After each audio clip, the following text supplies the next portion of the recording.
time that if you're just doing it for cars, it might be like 7 seconds or 10 seconds. But if you're accompanying somebody crossing, then it's like 20 seconds. Uh-huh.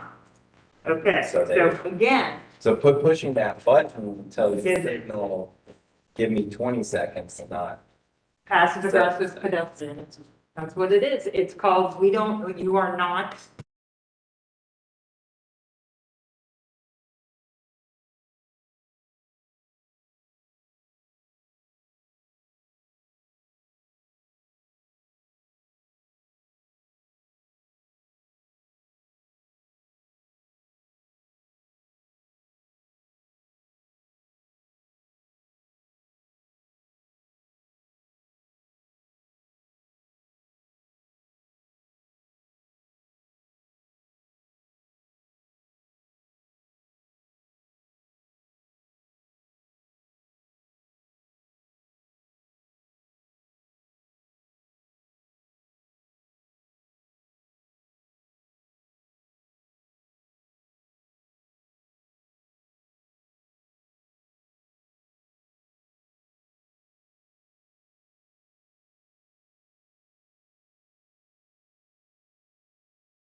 No.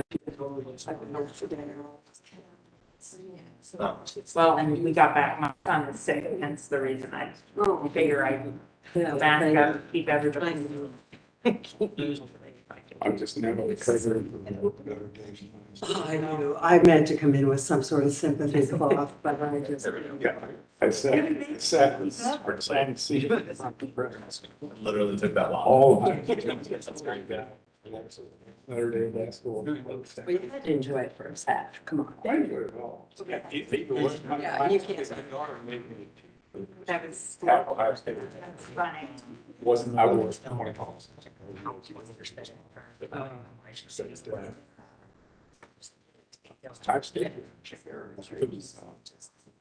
Coach training was like a day. That's true. Or unedited.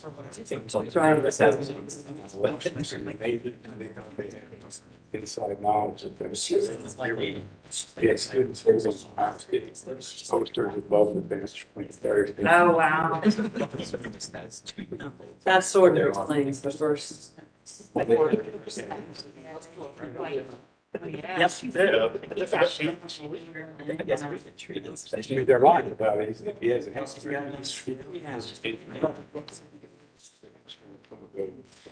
Yeah, nothing. And she's- I mean, I didn't know the guy that got that guy number 10. Very few people did. It doesn't surprise you, somebody, I'm not. Well, I had visitors, my son had a visitor movie, so rat ribs. And a night game, Yeah, true. I'm like the old man, so still. It's good. All right, we Let's give them have another, enough to get started. did anyone see anybody down there or? we had. Let's wait a couple more. Yeah. There was no one in line, but, Let's just give them another like 2 minutes. Arlene and me today. That clock is on, but. other people are speaking, yes, so I expect. Yep. There's English and all we have.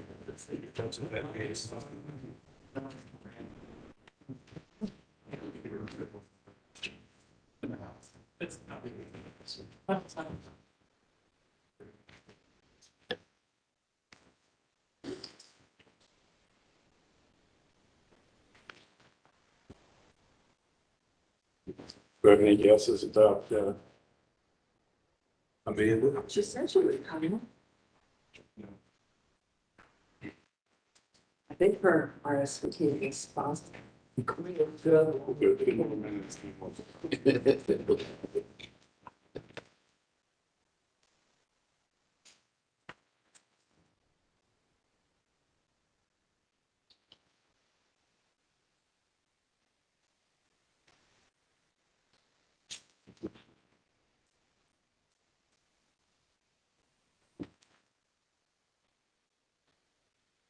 It's a big day.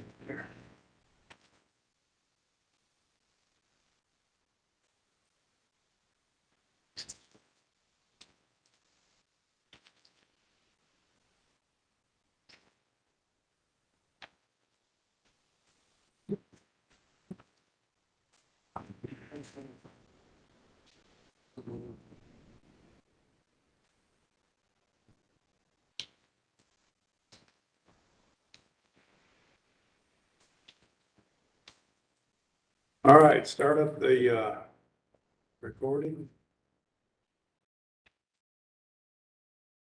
We good? Everybody got their green light on? Okay. Okay, we will now start the September 8th, 2022 Development Commission meeting. National Anthem for what would be.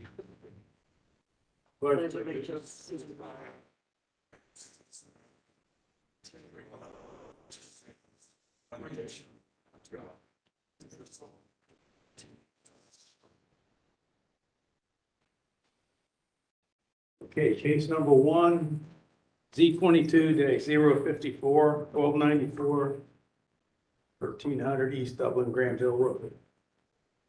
In your supplemental packet this evening, there are 2 letters in support of this request. The 3.11 acre site consists of 2 parcels developed with a 110 room hotel in the LC3 Limited Commercial District. The requested LAR 1 Limited Apartment Residential District will permit conversion of the existing hotel to an apartment building with a maximum of 105 units.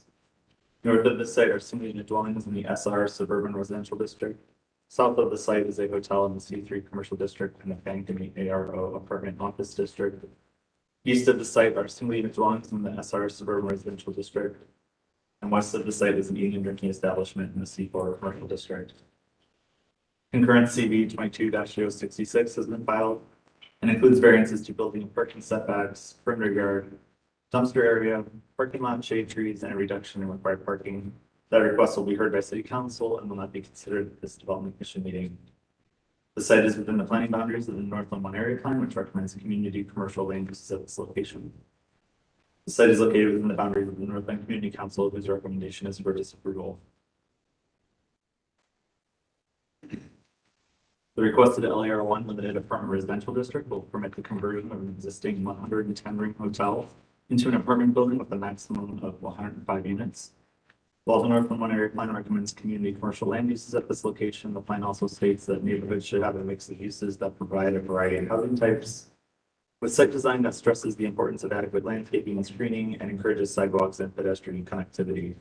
This request includes the reuse of an existing structure, contributes to the provision of a variety of housing types, and includes a site plan that demonstrates adequate landscaping, screening, and sidewalk connections, all as recommended by the plan. Therefore, City Department's recommendation is for approval.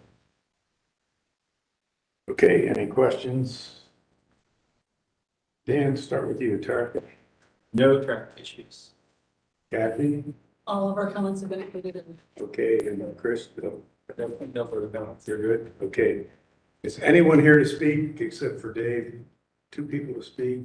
Oh, would you like to give it? Yes, I would. Okay. My name is Rebecca Mott with the Plank Law Firm with an office address of 411 East Town Street, Columbus, Ohio.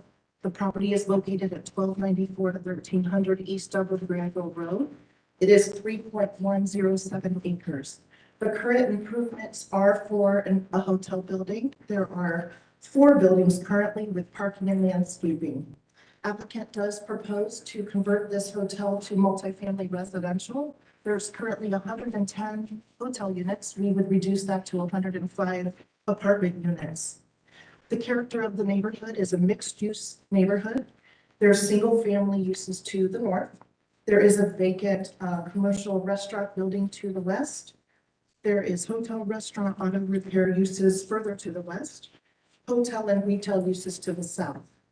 The proposed use is consistent with this mixed-use neighborhood and the character of the neighborhood. The property is also ideal for residential uses with the connectivity to I-71, I-270, and public transportation, including a bus stop on 161 in close proximity. We do meet the Northland Area Plan on many of the recommendations and principles. So under Principle 1, they want supportive uses for mixed-use environment and supportive uses that help the retail, office, and commercial, other uses that are in the retail, office, commercial type of use. We are providing a diverse housing type that is a mixed-use, diverse housing type within this neighborhood that has a mixture of uses, so we definitely meet that principle. Under Principle 2, that open space shall be preserved. We have a perimeter yard and other outdoor amenities. We are adding landscaping to the site. So we are preserving the open space on this proposed development. Under Principle 3, that redevelopment or reuse or repurposing should respect community character. We certainly are doing that. These are existing buildings. We are going to be renovating them extensively inside and outside to make this a beautiful housing type product, which right now it's a blighted hotel with a criminal history, several CPD runs, and a current City of Columbus enforcement action against it for those criminal activities on site. We will be cleaning that up and removing that. Also, there's a policy within the Northland Area Plan that we meet several of those. That landscaping and screening should be used. We are providing appropriate corridor landscaping, adding an additional sidewalk on the front end of the site, which is along that service drive that's attached to East Dublin Granville Road. And there will be a sidewalk added on Ambleside Drive as well on the eastern side, but that's by a different party. I believe the city of Columbus has requested funding for that project to do on their own. There's also a policy related to parking needs should be balanced, meaning support variances to parking to have the goal of reducing development's impact on the natural environment, as well as the goals of creating walkable and bikeable connectivity. We are having bicycle spaces on the property. We are also adding those sidewalks, as I mentioned, that creates and fosters and encourages the use of pedestrian connections. There's another principle, number 4, that a bus stop and sidewalks be added to bus stops. There will be a sidewalk added by the city on 161 to the bus stop. It will be a multi-purpose path, much wider than a 4-foot sidewalk. So that work will be done. And with our sidewalks that we're adding, of course, we're providing a bus stop transit location for connection. This project will help to transform this area that has several blighted hotels and other uses. It will bring in vibrancy and create the first opportunity for this conversion to spur other development, not just for residential uses, but other commercial uses as well. Again, the units will be renovated. The owner, developer, or the buyer will provide furnishings, actual furniture to the tenants, TVs, beds, rugs, lamps, a workstation, closet furniture, and they will use well-appointed luxury finishes in the kitchen, quartz countertops, granite countertops, nice modern cabinetry, shelving on the top. It'll be very, very nice. The rental rates will be for 1 bedroom. These are efficiency 1-bedroom units. They're studios, if you will. The rents are in the $800 range, which include utilities. That is a market rate for the area, but it's also meeting the affordable standards for 80% of AMI. And that is in accordance with the City of Columbus CRA thresholds for affordability. So it's going to be wonderful in terms of allowing an economical yet market rate product for the area and for the City of Columbus. This product fulfills a need in Columbus. For that, we know city leadership has been asking for this diverse housing type all over the city. The existing status as a hotel means that the hotel guests are transient guests. They don't have a long-term invested interest in the property and how it's kept up. But these tenants, this will be their home. They will have 1-year leases, and they do care how it is kept up and maintained. With that, the tenants are vetted and background checked. And our client, again, will be removing the criminal behavior because they're not the current owner. When they own and purchase the property and convert the use, it will be cleaned up. And the court enforcement action the city has taken against the property and the owner will be removed. The use of qualified, successful, reputable third-party property management will be done. There's 28 years of combined experience for the property manager company that has been selected. This is again not a flip, it's part of the portfolio of this applicant buyer. They hold 27 properties across Ohio, Missouri, Oklahoma, and California. 2 properties are in Columbus, City of Columbus currently. I just wanted to briefly touch on the development standards text. There's commitments to the maximum number of units being 105, which is less than the current hotel units. There are some building setback issues, but these are existing buildings, and there is a right-of-way take that the city's requesting, so that is the reason for the setback variance. In addition, there will be trees in the parking lot areas as well as perimeter trees on site. And we will, in terms of our meeting with the Northland Community Council, there was a representative from Devonshire, which is the properties to the north in that small cul-de-sac, single-family platted subdivision. They did request, as the representative was there, for us to remove the chain link fence that's on the property, and I agreed, and we're going to add a privacy fence, an opaque privacy fence where the chain link fence is shown. In addition, there was a request to not add any more windows on the rear of the buildings looking into the Seton Lane Avenue area, even though these are very short buildings and they don't exceed 35 feet. we said we would not add any more windows to the rear of the building. So we have met the comments that were specifically asked of us by the Devonshire representative at the Northland Community Council meeting. The other variances we're requesting, I don't think are here before you today, but I'm happy to answer any questions about those variances, specifically if you have any. Any other questions you may have. So we would appreciate your consideration and your support. All right, let's hear from our two speakers, and then we'll bring you back to the microphone. Thank you. Dave, you want to go first?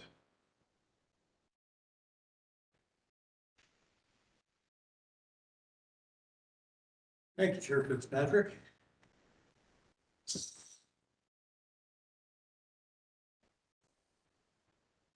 Thank you, Chair, members of the commission. My name is Dave Paul. I co-chair of the Northland Community Council Development Committee. I appreciate the time to speak with you today. This is my co-chair, Bill Logan, and he'll be speaking next and perhaps reinforcing some of what I have to say. I wish I could share Attorney Mott's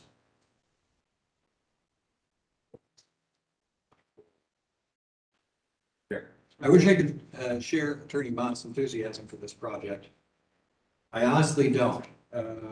I understand what she has said in terms of the applicant proposing to improve the community, but my gut reaction on first learning of this project was that we do the exact opposite, but unfortunately I haven't heard much to convince me otherwise. I almost don't know where to start, but let me start with just a little bit of brief history, although I think the commission may be familiar with this area. You'll probably recall the 161 corridor at one time was a very active commercial development.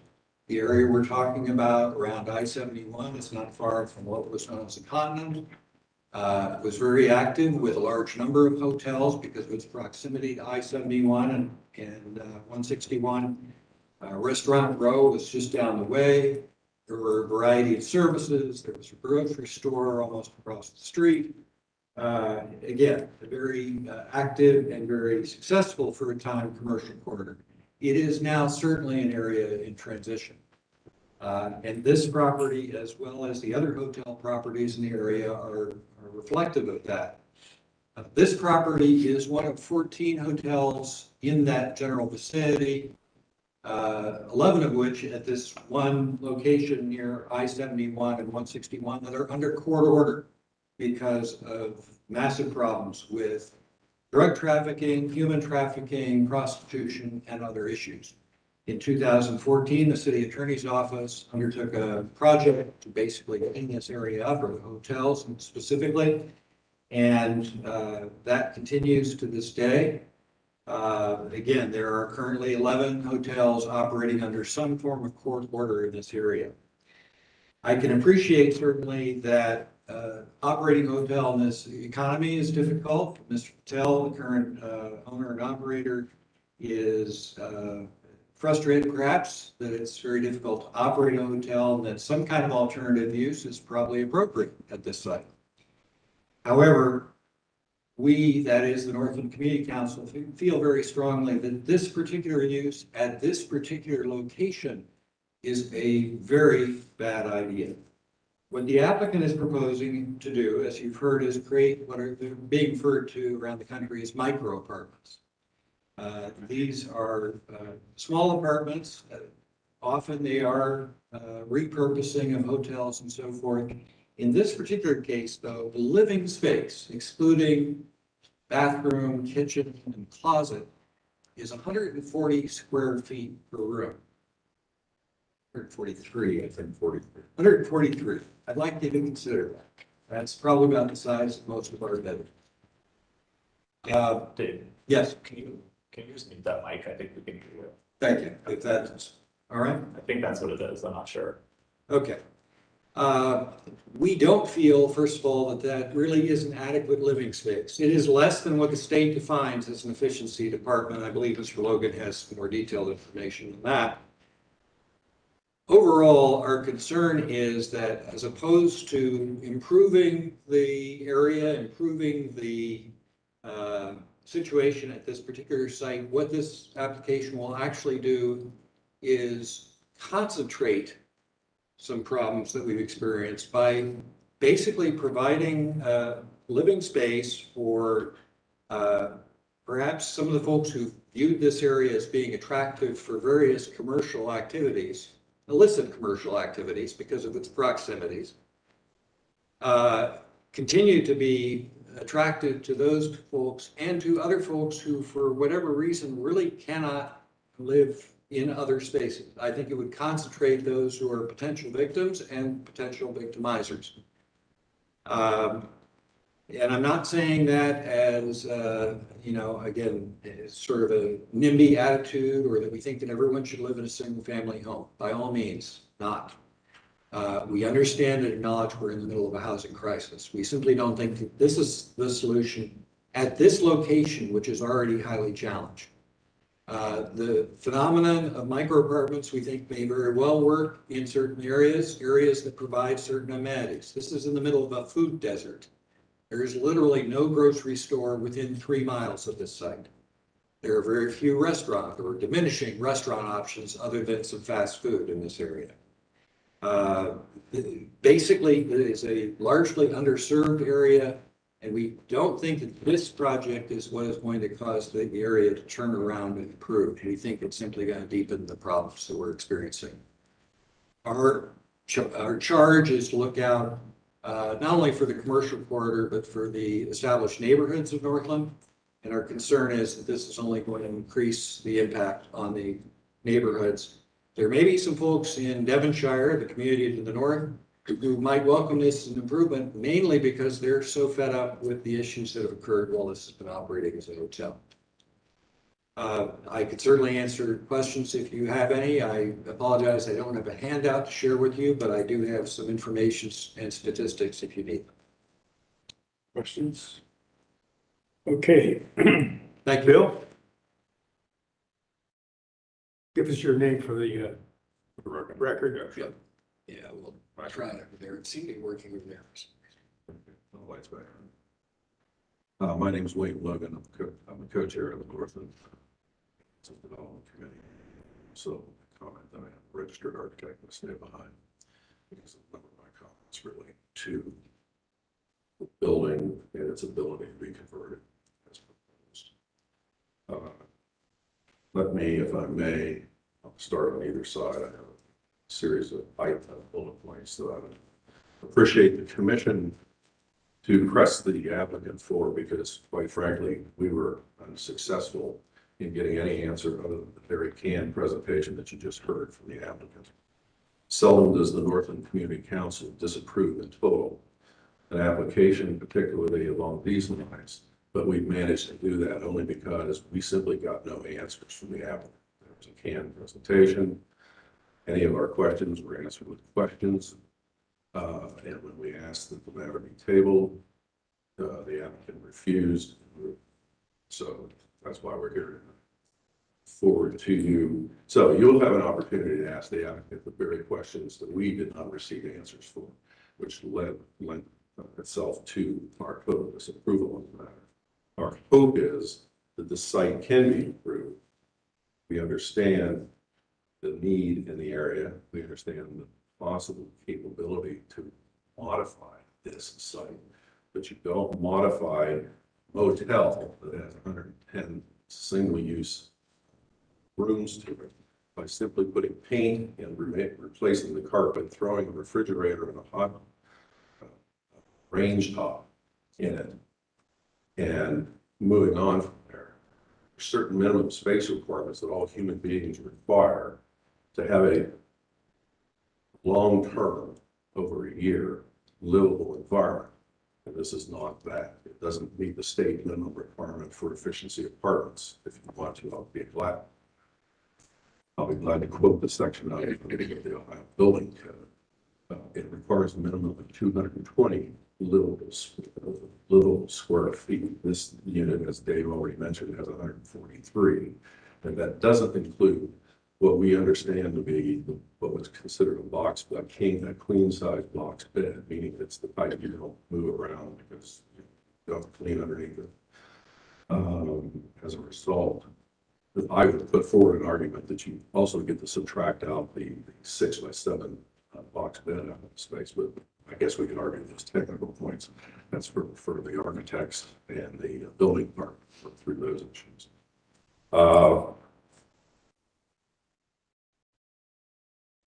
Dave mentioned the release of the court order restrictions simply by this commission approving what is now a motel LC category to the AR.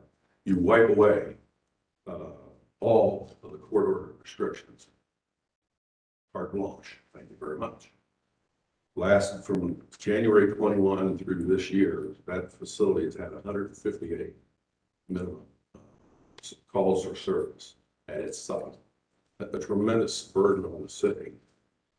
Changing paint and changing carpet, and putting refrigerators in the same operation. I don't care how you check people. There's certain law restrictions that you cannot turn people down when it comes to living environments. And it's becoming more and more restrictive. And we have not had an, I'll say it, maybe that's possible. We simply don't know because the applicant would not answer the question.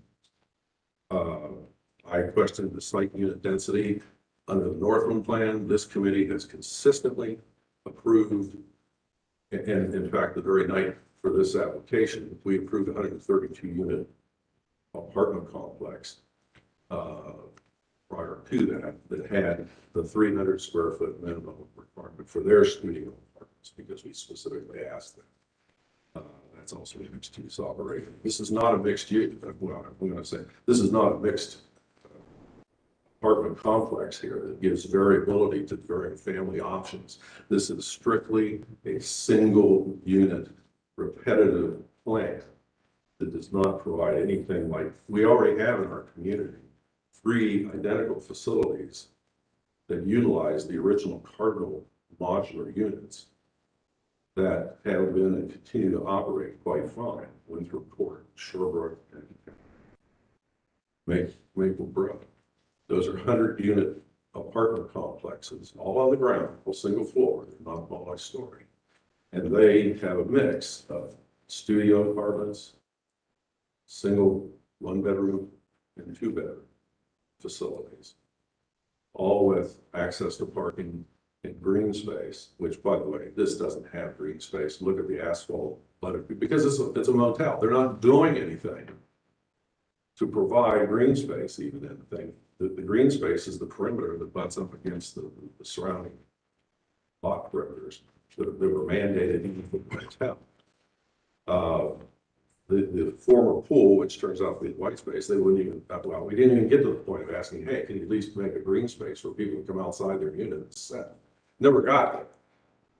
That's concrete at this point, and apparently it will remain because they're not showing any improvement. I don't know, because the people would not answer the questions. The dwelling unit issue I've just addressed in terms of square footage, basic features, it's all the same thing.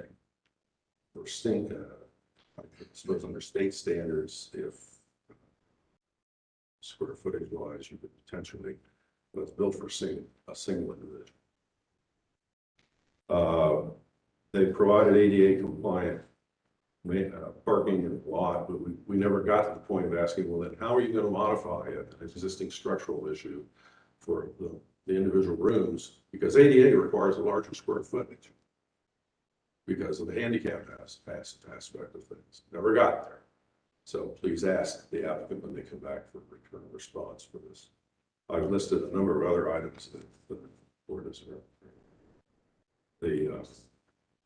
That do apply to this, the variances. Understand that's not the point of this commission's issue tonight. It's simply the wipe away by waving one's hand, putting paint and carpet into an existing motel. It's going to be it's a motel now. It's going to be a motel next week, except we potentially run the risk of simply now calling it an apartment. Amazing concept. Despite what's happening here. Is there the possibility that this can be modified? Yes, from my perspective as an architect. Just like the other units can be combined, units can be shuffled around. Multiple individuals then can live in multiple bedroom living room settings. facility. Tough issue on ground issue, on green space. Hey, it's 10 pounds of a 5-pound sack, but everything's possible. It's process. The commission simply has that, how we got here, the canned presentation like you've heard tonight, and the unwillingness of the applicant to respond to any of our questions, other than the fact that they had already worked all this out in the city, and it's in their opinion that it'd be so infuriating us, and so, well, it was, we weren't happy with it. And our best hope out of this commission is that you will see fit, at least for the coming month, to table that, so that we can at least work through these. We may not like all the answers they give us, but at least we'll have answers, have some understanding right now. Great. Thank you for your comments. Any questions?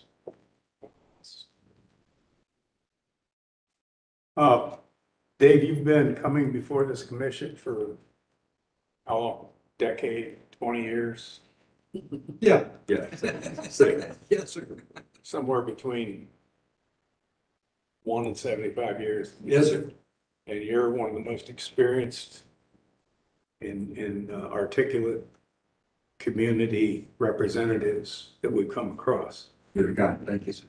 And when you have a problem with the dynamics, this is more an issue of dynamics, or at least dynamics enters into this more than just green space, permeable, impermeable, heights, density. It's about the transitional space we've got in the city. And I recognize that area has gone downhill since the 70s. It's 50 years ago. Yes, sir. And it's a neighborhood, if you look in the Webster Dictionary about neighborhoods, the area of the homes surrounding a grade school. But it could easily be said it's the area surrounding a grocery store. So that's something that everybody does continually, multiple times a week. Nothing within 3 months. So I think it's admirable to try for a transition here and try to make something good happen instead of let the weeds grow up through the cracks in the concrete. But I personally think this is headed in the wrong direction, and you're just going to trade one problem for another problem. 12 by 12 is 144 square feet. Yes. This is smaller than 12 by 12 Yes. for everything. For everybody. Yes, sir. Including your kitchen table, your refrigerator, your appliances. You'd have to have a futon and a TV, and it'd be like camping. So Although I should be clear, that's after you subtract out the kitchenette and the bathroom that are already provided in this facility, you have that much living space. But yes, The actual living space. We're just, forgive me, I'm going by the code. it's, if it was a hotel room that you had to take because you were going to a event the next day at the Ohio Stadium, you might handle it for a day. it was, if I could, I'm sorry, it was a door and a bed. That was its function as a hotel room. And it did that admirably. I've stayed in these small hotels, motels. You probably have as well, but it isn't somewhere that I would want to live or even want someone to think that they would live with a long-term lease. Again, in this particular location especially, as you said earlier, there are lots of moving parts, the environment surrounding this property. Again, a lot of it, and I appreciate your compliment, a lot of it is gut instinct. And if I had trusted my gut instincts, hopefully with some wisdom comes with age, I'd only be married once instead of 3 times.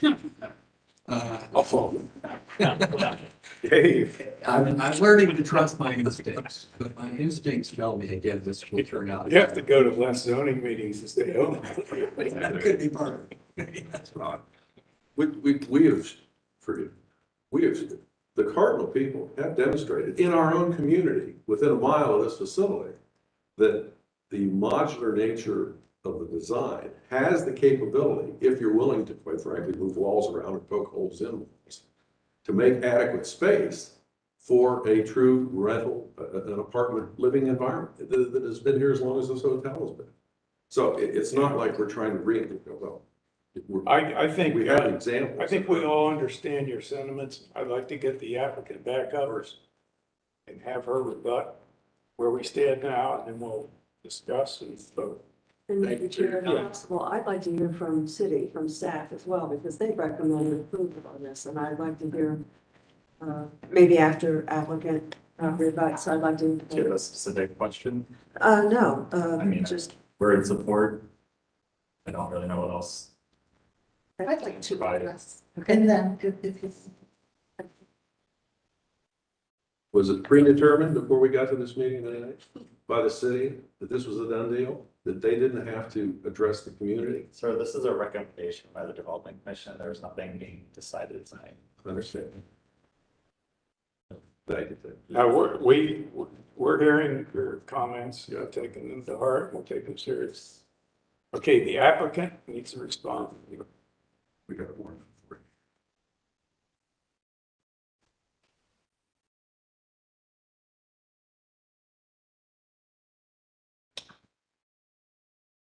Actually, I'm pretty surprised to hear the comments that were stated. Even though we had opposition, the process was unfair. And these statements that have been made tonight are misstatements, untruths, and I wasn't prepared to hear what was just stated. It's inflammatory, what was just said. There were no less than 4 Columbus Dispatch articles written about hotel conversion projects and this project prior to us coming to before the Northland Community Council meeting. And we requested a meeting the month before we got it, or we requested the earlier meeting, but got the next month's meeting for 2 months. Articles were generated in opposition by the Northland Community Council without hearing presentation, expert testimony, evidence, facts, information, project details, how we meet the Northland area plan. That was unfair. At the meeting, I spent, after the camp presentation, a total of 2 hours answering all questions that we were asked. All questions were answered. We also were asked to table at the end of the conversations, even though I made commitments on the project to do exactly what we were specifically asked to do with the project.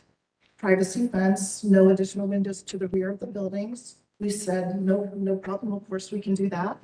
We were asked to table to meet separately with an organized group called Devonshire Association, which are the neighbors to the north. So I turned to the audience and I asked, is anyone here representing Devonshire? And a person raised their hand. And I asked them very politely and professionally, do you represent as the voice the Devonshire group? And the person said yes. And I said, so the comments you just listed that you'd like us to do, you represent their voice? And she said yes. And we said we would do those things. Normally, if I'm before a neighborhood group and they would want me to table to keep working with them, I want to know, I asked what was the purpose. If there's actual specific items we have not addressed, then we need to address them and we need to continue to work with them. There was no purpose stated for the tabling request other than to meet with Devonshire, which we had just talked to, and we were meeting their comments and commitments. There was this Ohio Revised Code section brought up to us, and I let them know that I am not an expert in that, but we don't know if that revised code section would apply because you first need to look at the definitions as to who applies. Does it even apply when you're a project within the city of Columbus that has charter, home rule applies? Does the city of Columbus local ordinances trump that Ohio Revised Code, which is all exactly what lawyers know happens? So I did go back after the meeting and look at the local ordinance for city of Columbus. And under 4541 Housing Code, City of Columbus, there is a rule about bedroom space. Bedroom space must be at least 70 square feet for one occupant. They're misstating how large these units are, or small rather. They're just under 300 square feet total. The bedroom is 143 square feet only, the bedroom area. It only needs to be 70 under the housing code for the city of Columbus. We will comply with all local ordinances, building code, all rules and regulations, including zoning. That was a misstatement. So the process was unfair. Also, at the end, we were not allowed to see the vote be done. I believed I had nodding heads and acknowledgements in the room, and I believe people would have voted for the project. I do believe that wholeheartedly. It was surprising the next morning to get a 16-0 vote, no, and disapproval. We were not there to see the vote happen. They go into executive session, the applicants leave. You don't know what's being said in that deliberation. It's not an open process. I don't think it's fair. Perhaps people were bullied into a certain position. But again, there was nothing we could say or do, presentation canned or not, and answering all the follow-up questions for 2 hours total that we were going to say to get them to change their mind with all the press that went out. Even 9 hours before the Northland Community Council meeting, another article was generated. In addition, I think the city has this, but I don't know if it's in your packets. We are not slapping carpet on the units and throwing a little paint on the walls. This entire pamphlet is for this property specifically, and it shows all of the luxury finishes. It shows stainless steel appliances in the kitchen for every unit. It shows the rugs that are provided in the room spaces, the workstation, the lamps, all provided to a tenant. It's a queen size bed, not a twin size bed that they mentioned. And by the way, I did research also Fair Housing Act laws because I mentioned to them we could not discriminate against numbers of occupants based on familial status or race or class or anything like that. But we actually can limit the units to 1 occupant under the Fair Housing Act. Because if a local ordinance says 1 occupant can stay in a room of this size, we can lawfully restrict and let 1 occupant be restricted to stay in this unit under the lease. So there can be no other occupant but 1 in each dwelling, and our lease will stay as such. Here are the finished plumbing fixtures, mirrors that are provided in these brochures that are probably in your packets. The lobby spaces will be turned and transformed into a coffee station, gathering spaces, workstations, laundry facilities. It's beautiful. The exterior will be renovated with not just paint, stucco, paint, wood paneling, and some modern features that hide the air-conditioned units. A lot of money and investment is going into this product. Yes, it is creative.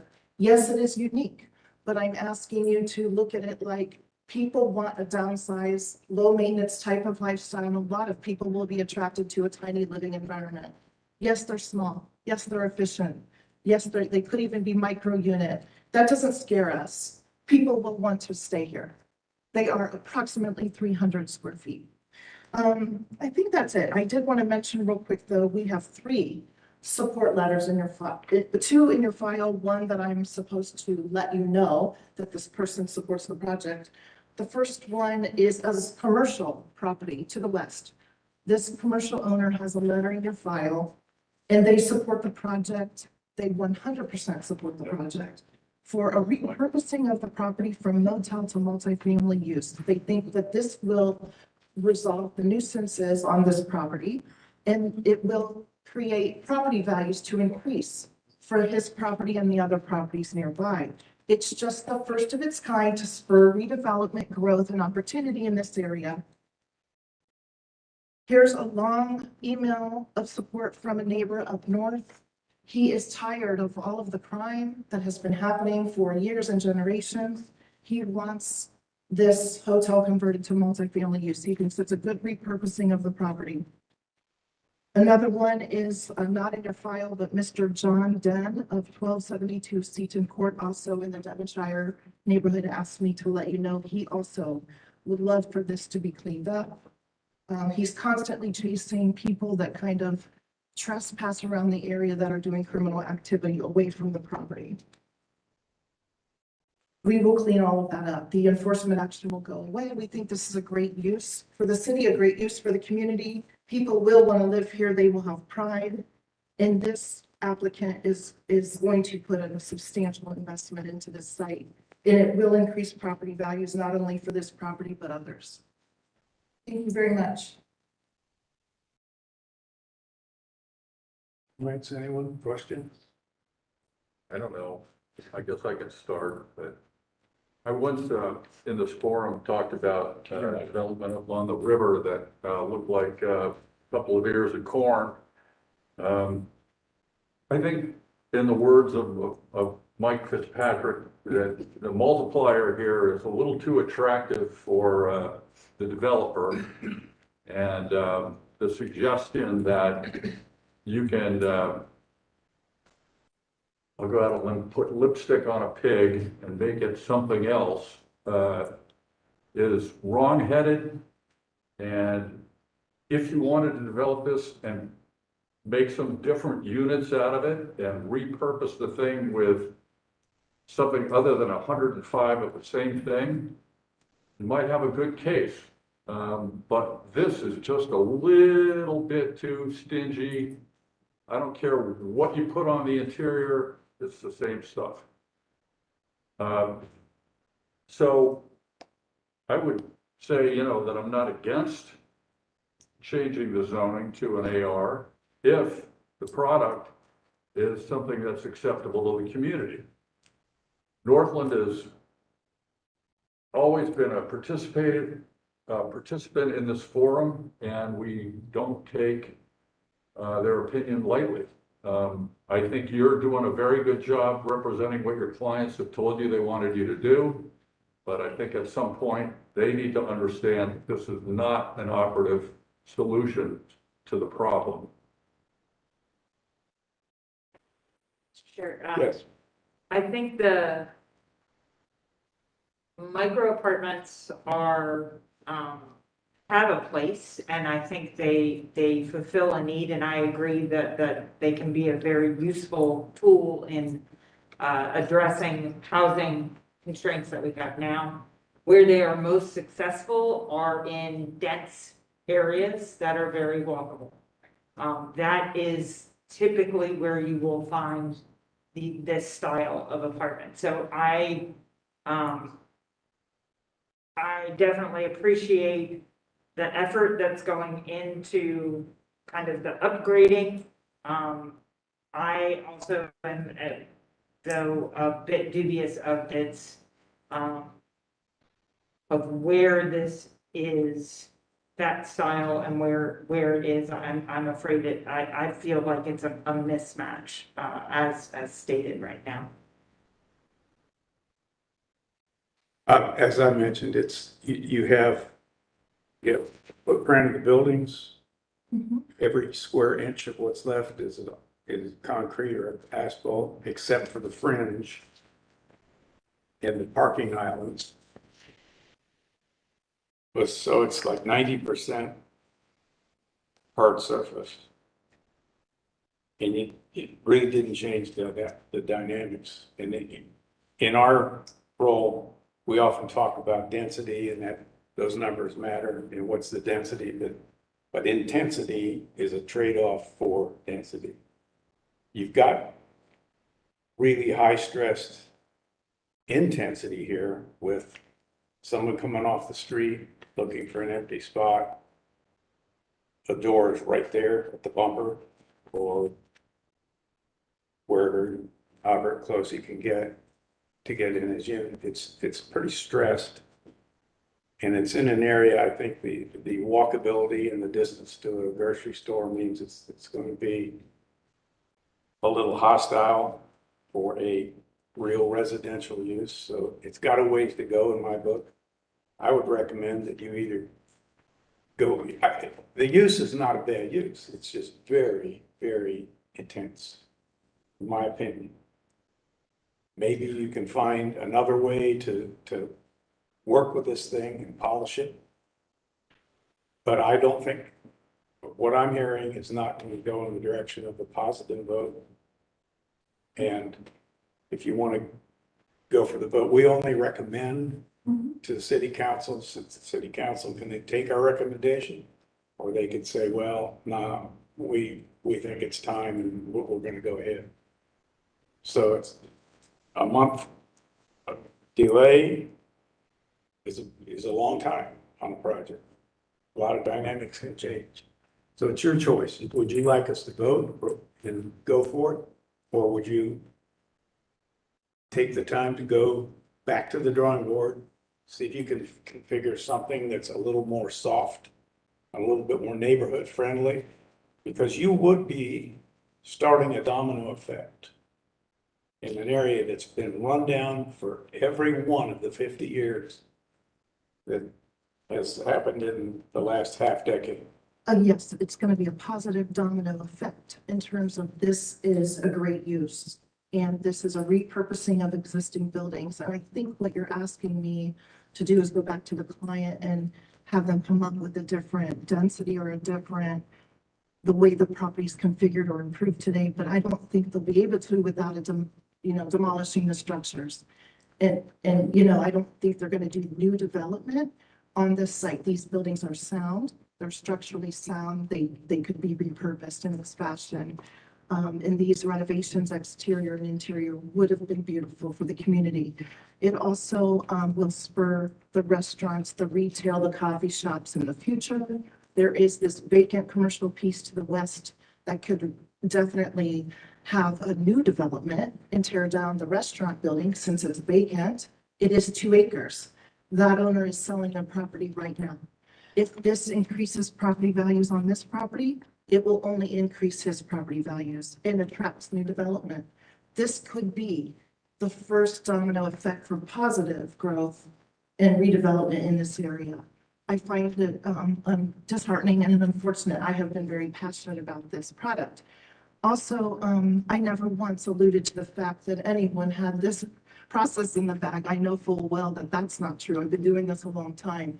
What we said to the Northland Community Council was that we met all the city staff comments in the staff review letter, and we went through those points and let them know how we addressed it. Again, that was a misstatement, so I apologize if that also persuaded your judgment about our product or, anything that has been told to you. I would like to work on it. I don't think there's anything else we can do with it. It's existing buildings, it's existing improvements. These are the existing parking spaces. The perimeter yard is satisfactory. It is 15 feet average in width. The 10 feet is the minimum perimeter yard width for multifamily in Columbus. There is a narrow pinch at one point in the property at 8 feet. That's why we have that variance. I do think it's a satisfactory perimeter yard. This is 1 occupant per dwelling. These are workforce people. They're not going to care much about a large yard. If they did, they won't come here. This is a marketable product. They do. People who are occupying workforce housing care about access to. They can, but They do. Not they can, people do. Yeah, they can. So I appreciate your comments and consideration. I don't know what could be changed in terms of density or the parking or landscaping or the buildings. So I guess I'll just request the vote and we'll go from there, if that's okay. That's okay.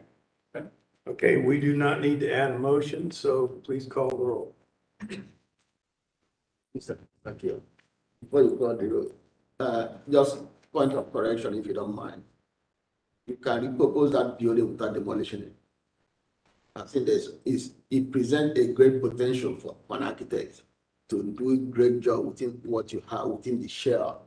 Correct. So the idea to design something else, you have to demolish it, I don't think it's true.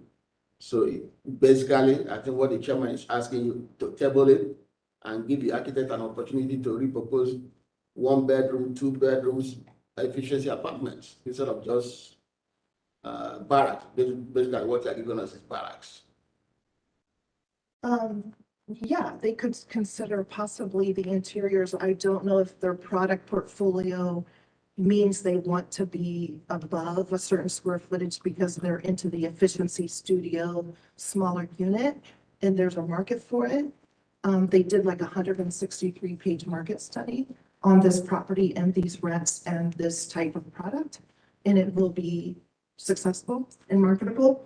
But I don't know if you've seen it. We have lobby designs in these brochures as well as the exterior renovations that will be done. So it won't look the same as it does today. These are gonna look substantially different with an architect, because that's what they already put together. Okay, I think we just need to vote and then we'll take it wherever it goes from there. Oh, please call the roll.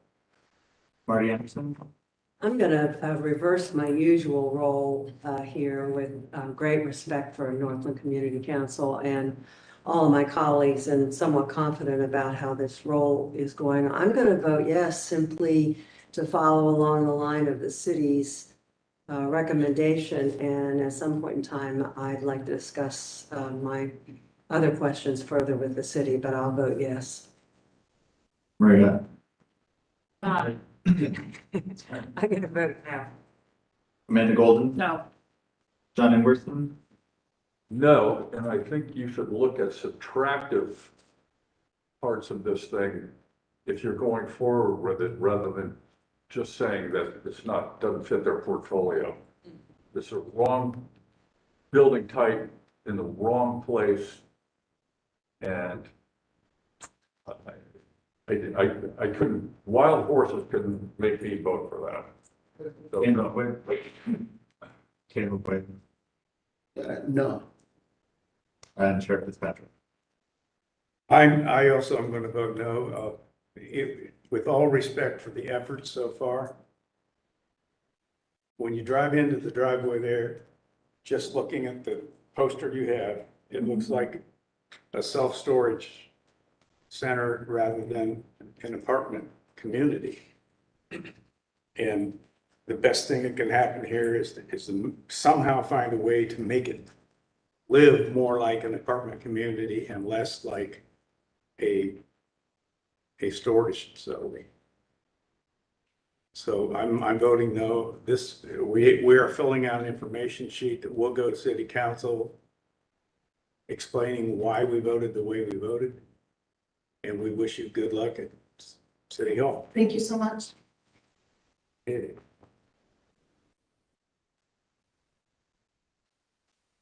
We're off to a pretty slow start here, so let's get right on to case number 2.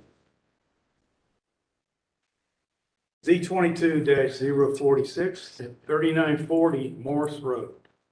The 1.39 acre site consists of one parcel developed with a drive-through eating and drinking establishment in the LC4 Limited Commercial District. The requested CPD Commercial Plan Development District will allow the applicant to add another drive-through lane and associated ordering canopy affecting their established building setback along Morse Road and the recorded site plan. North and west of the site is a shopping center in the LC4 Limited Commercial District. East of the site is a fuel sales facility in the CPD Commercial Plan Development District.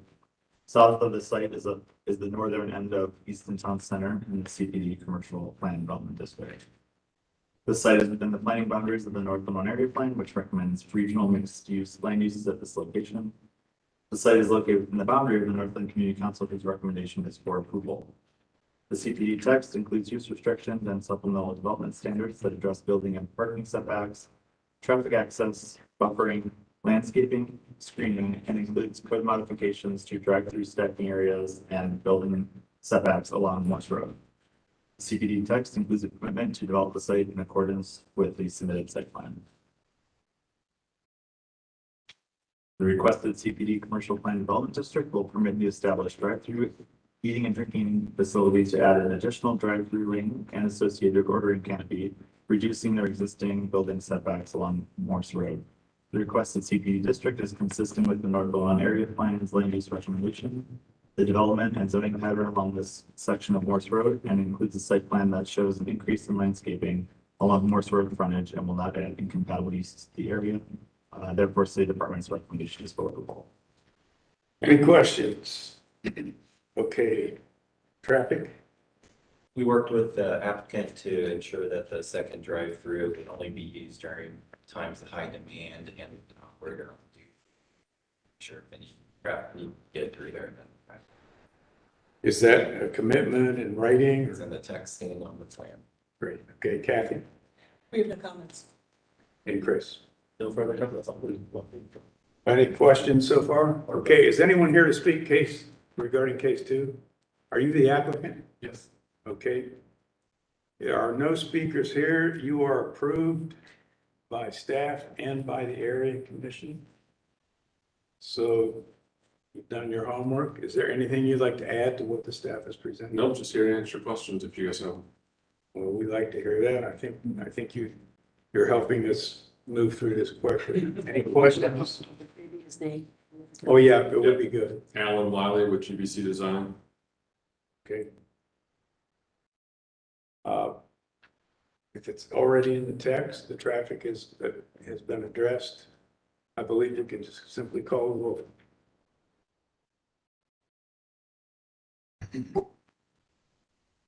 Maria Conroy, Yes. Amanda Golden, Yes. John Ingwerson. Yeah. Dan Woodward, Yes. Marty Anderson, Yes. and Fred Fitzpatrick. Yes, you are approved. Thank you all. Okay, case number 3. Z19-060 in Holden. 1215 West Mount Street.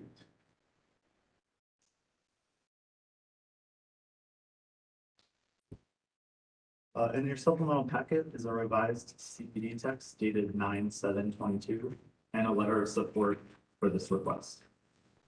The site consists of one parcel developed with the former Cooper Stadium zoned in the CPD Commercial Development District for a racetrack and automotive research development that did not come to fruition.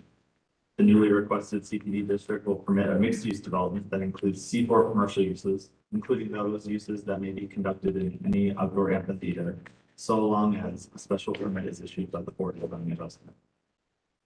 North of the site are various commercial uses in the C4 commercial district and a cemetery in the R rural district in Franklin Township. South of the site are multi-unit residential development in the AR3 apartment residential district. East of the site are multi-unit residential development in the ARO apartment office district and the shelter in the LM limited manufacturing district. And west of the site is a storage yard in the LI limited industrial district in Franklin Township, and the M manufacturing district that is pending annexation into the city of Columbus. Current CV 19-082 has been filed to permit a limited number of less objectionable manufacturing uses and ground floor residential uses. That request will be heard by City Council and will not be considered at this Development Commission meeting. The site is located within the planning area of the Southwest Area Plan, which recommends community commercial uses for the site. Additionally, the site is within an area that has adopted the Columbus Citywide Planning Policies Design Guidelines. The site is located within the boundaries of the Southwest Area Commission, whose recommendation is for approval. The CPD text includes use restrictions and supplemental development standards that address building and parking setbacks, parking arrangements, and minimum requirements, traffic access and improvements, landscaping, building materials and design, and lighting. The CPD text includes a commitment to develop the site in accordance with the submitted site plan. Additionally, the text addresses pedestrian amenities, shipping container usage, and applicable standards, including positioning, screening, and landscaping, building rehabilitation and preservation, and a potential park and ride operation. Code modifications for landscaping and screening, maneuvering, parking spaces, marking and striping, lighting, regional commercial overlay, setback and landscaping requirements, and parking minimums are also included. The requested CPD Commercial Plan Development District will permit the redevelopment of the site with a mixed-use development that permits most C4 uses with a limited selection of less objectionable manufacturing uses and ground floor residential uses via a concurrent CB. That the CPD text includes appropriate uses, development standards, code modifications, and commits to redevelop the site in accordance with the attached site plan. The requested CPD district is consistent with the Southwest Area Plan's land use recommendation and includes the following commitments: community commercial overlay building design standards for new buildings constructed in sub-areas 1 through 4, greenery and treatment of the proposed shipping containers, increased landscaping around the permitted building and event space. Staff notes that additional commitments or access revisions may be needed based on the results of the approved traffic impact study, and that those commitments will need to be included in the CPD text before this request proceeds to City Council. And I believe you can check with Daniel that those commitments were all included in the text dated 9/7/2022 in your supplemental packet. So we should be able to recommend approval. Okay, any questions of Jeff's here? Is anyone here to speak regarding case number 3? Okay, let's hear about traffic. Traffic impact study has been approved for this application and necessary commitments have been incorporated into the development text. Okay, Kathy? We have no additional comments. Okay, Chris? We had extensive negotiations over multiple years, really, at this point, since 2019, and we are in support of this. When it came to us originally, it was going to be a research center in cahoots with Ohio State for motors and automobiles. MAG Auto Group was going to have a position in the facility, and there were going to be potentially motorcycles zooming around. So it was all about noise.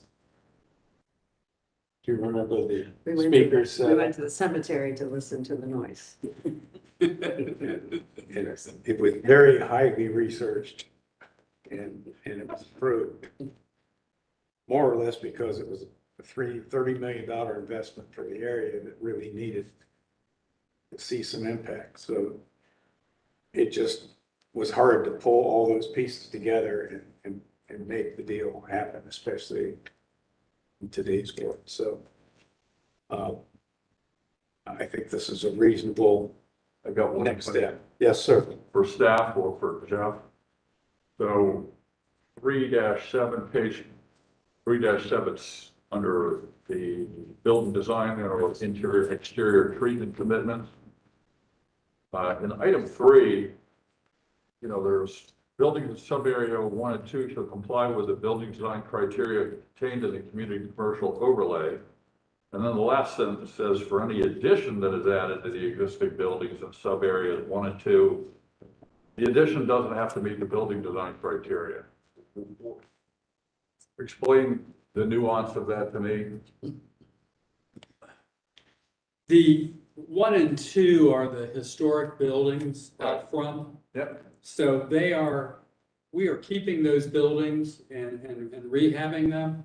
So those buildings are set back and don't meet any of those requirements in terms of glass or location, and they're surrounded by parking.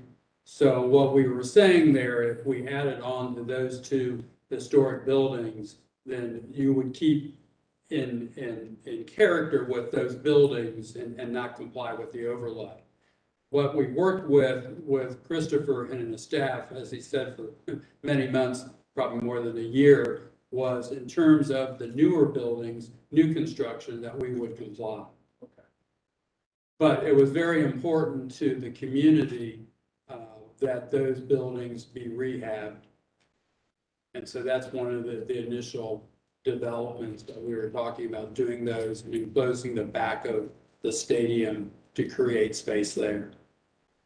I'm Jeffrey L. Brown, attorney for the applicant. Yes, we've gone from a racetrack to a mixed-use development.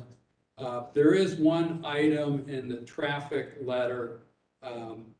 There is a homeless facility on the east side of McKinley, or Mount Calvary Avenue, and traffic has asked us to put a fence along their property line. And when I brought that up to Shannon, she said, we can't put that in the text because it's an off-site on somebody else's property. So we will have a separate agreement with the property owner. We had discussions and that's what they asked us to do. And I told Daniel that I would make that statement today because that's the only one item that was in his letter to me that's not actually in the text. Okay, any other comments or questions? Question, did you list the site with the city's historic register? That I don't know. I just wondered if the buildings were protected from demolition or not, do you know? They're committing to the site plan. It's part of the city. Yes, So but I don't know if they are listed. Okay. And then my other question, what's the purpose of the shipping containers? Just for screening? Well, if you've been in this area, it is an extremely challenging neighborhood. And we have had instances where we have fenced things and people show up with their own bolt cutters. And so the only way, and I think it's an extremely creative way, is that we're looking at doing these shipping containers on the perimeter. Because that will establish a barrier. And again, that was one of the things that we worked with the planning department specifically in terms of, how do you screen that? How do you maintain that? The height of those. And so we basically worked out a system where it isn't all one level or all vertical, that we can put some, I'm sorry, not all horizontal, that there would be vertical turning of those units. And so this is a way for us to secure the site in a rather creative and interesting way, I think, in terms of this particular area. So it'll be faux plant material on the exterior. No, it would be real. Oh. I mean, we, That's 6-7 years growth right I'm there. just kind of like, is it gonna be like a red shipping container, a red? right, it's a green? little bit like Fenway Park, so. You just have to get those shipping containers offloaded from a ship out in the ocean. But the community, we had a series of meetings with them, and including an onsite on a very cold, snowy Saturday morning, and they were very excited. And Stephanie Coe, even though she's no longer in the commission, she offered in the past to come to any meetings and everything, because she was very excited to see this finally moving forward.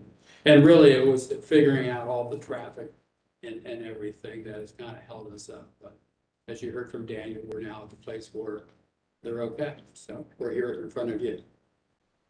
Okay, I think you're headed in the right direction. With no further ado, please call the roll. Amanda Golden, Yes. John Ingberson, Yes. Ken Wilber, Yes. Marty Anderson, Yes. Maria Conroy, Yes. and Chair Fitzpatrick. Yes, you are approved. Thank you very much. Okay, John, I need to recuse myself in case number 4, so it's in your hands. Case number Z 21-104, 1333 Edge Hill Road. Yeah.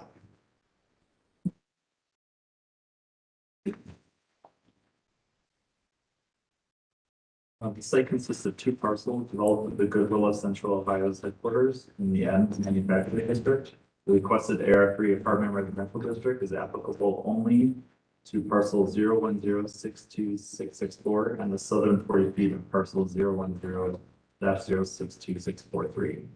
The requested AR3 district will permit multi-unit residential development in conjunction with the new commercial building located at the southwest corner of West Fifth Avenue and Edge Hill Road. North of the site is a brewery and the future site of a new commercial building in the M Manufacturing District. South of this site is a multi-unit residential development in the AR2 apartment residential district. East of the site is a grocery store in the M Manufacturing District. And west of the site is a future mixed-use development in the CPD Commercial Plan Development District.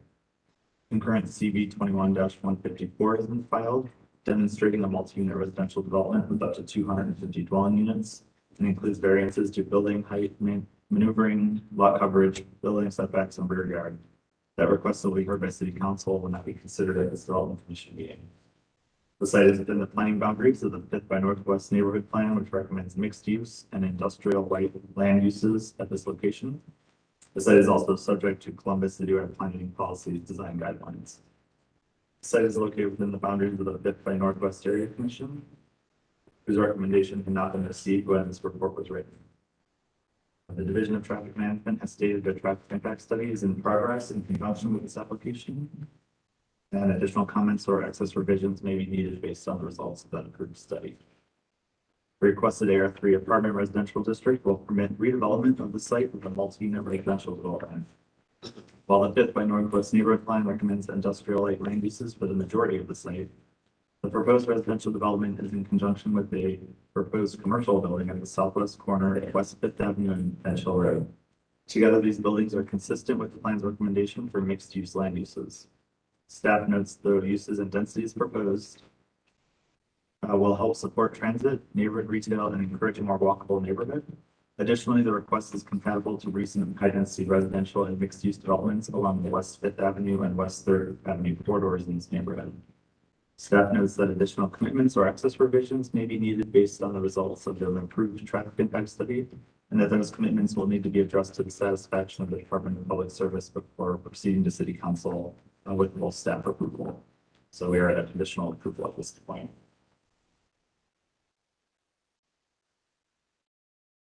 Questions for Tim? Yeah, Tim, have you received the area commission's vote yet? You said it wasn't.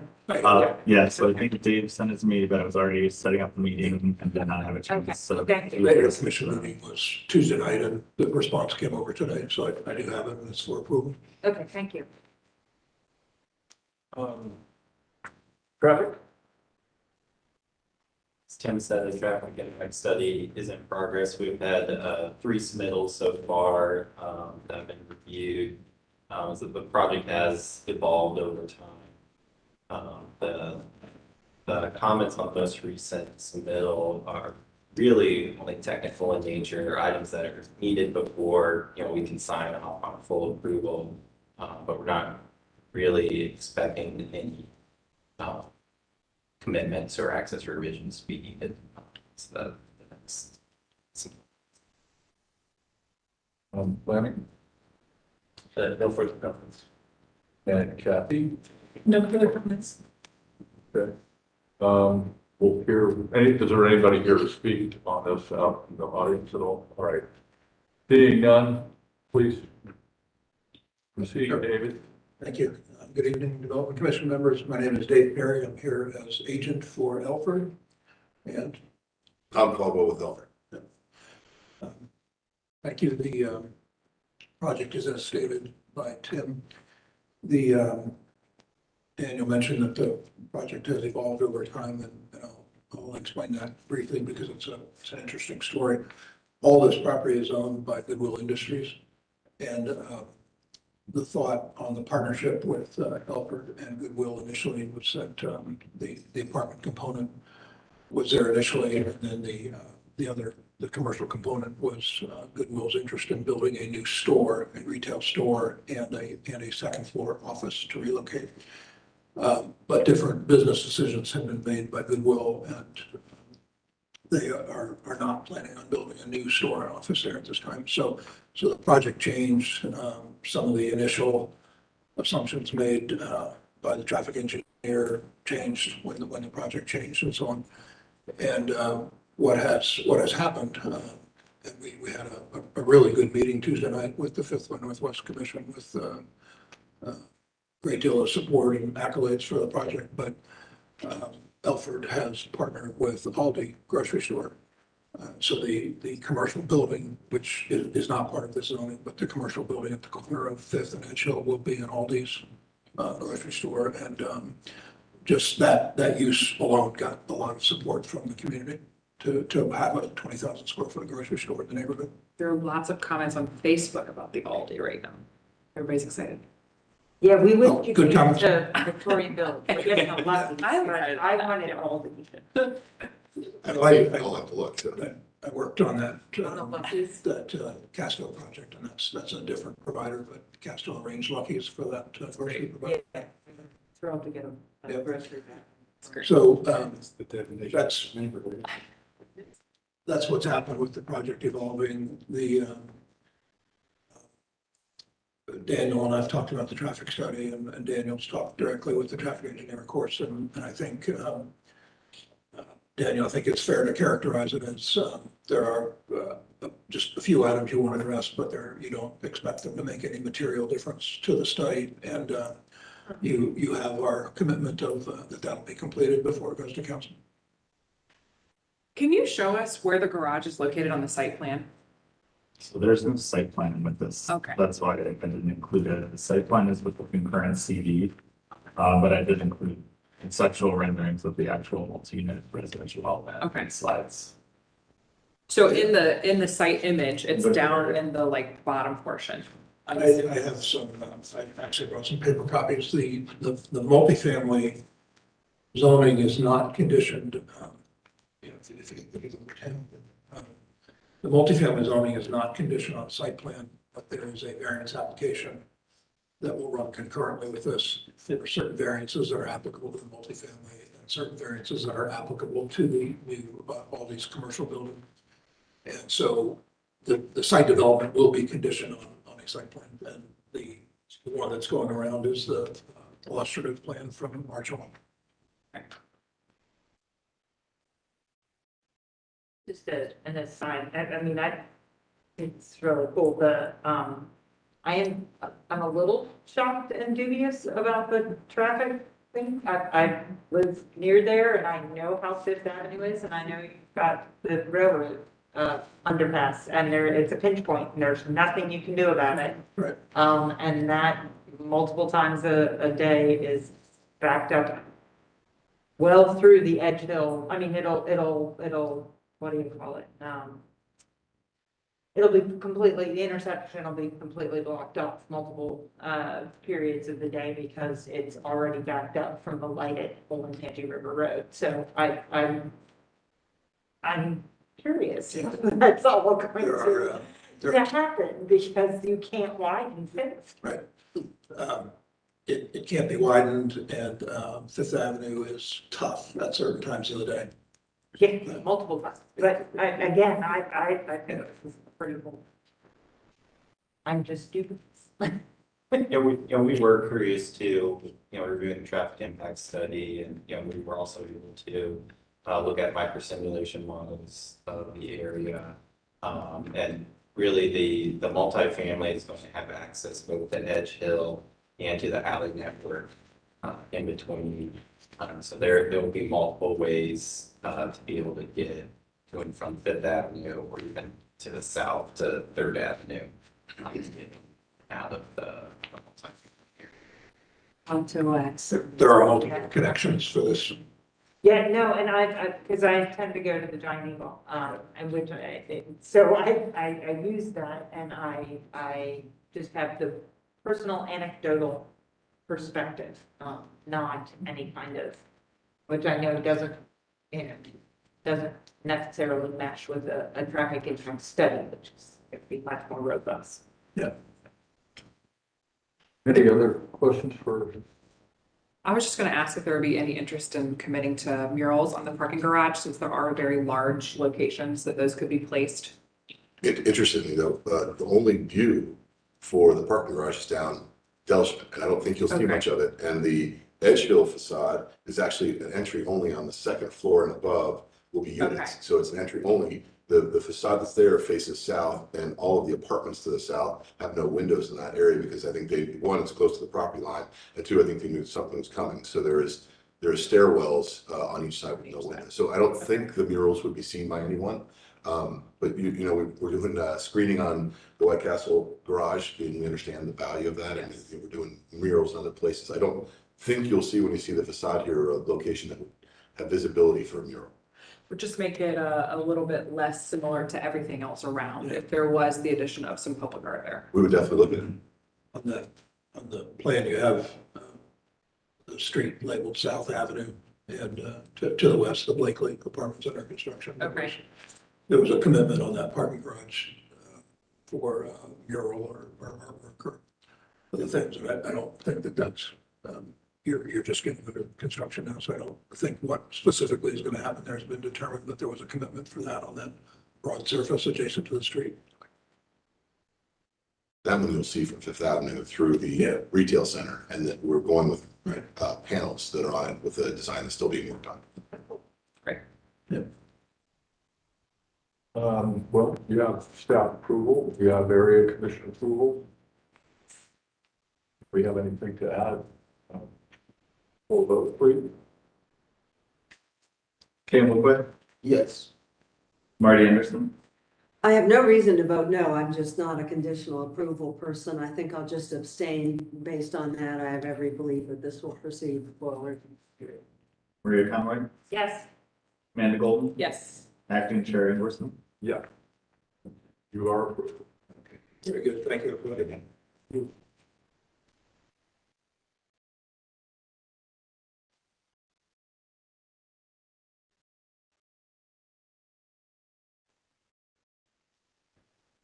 Okay, moving right along, case number 5. D22-032, 155 Park Road.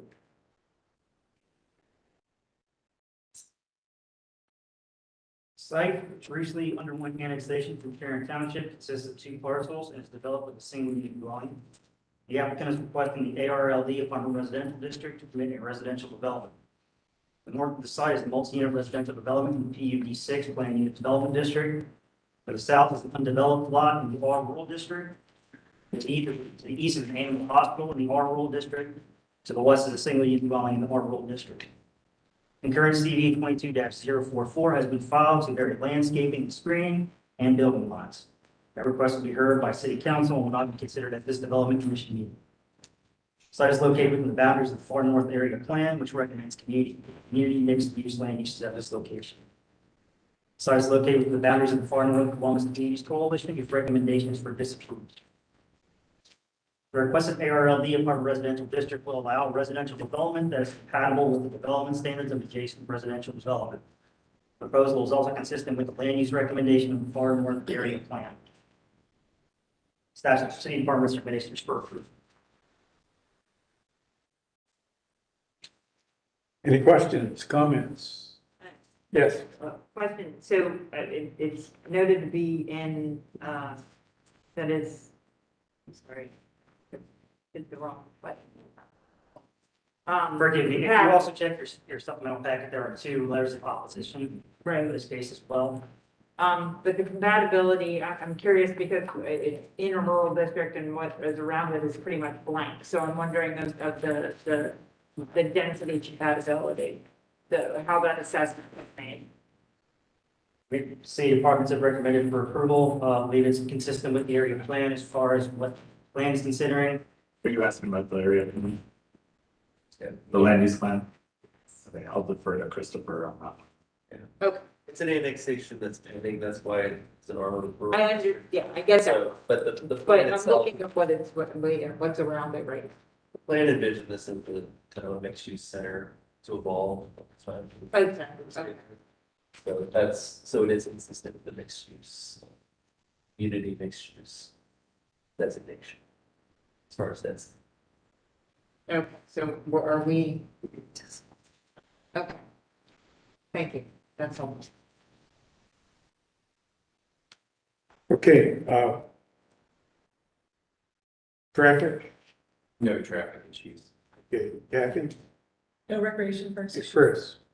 Planning. Yeah, no further comment. Is anyone here to speak regarding this other than the applicant? Okay, give us your name for the record. Good afternoon. My name is Craig Moncrief. I'm an attorney at the Plank Law Firm here on behalf of the owner and applicant.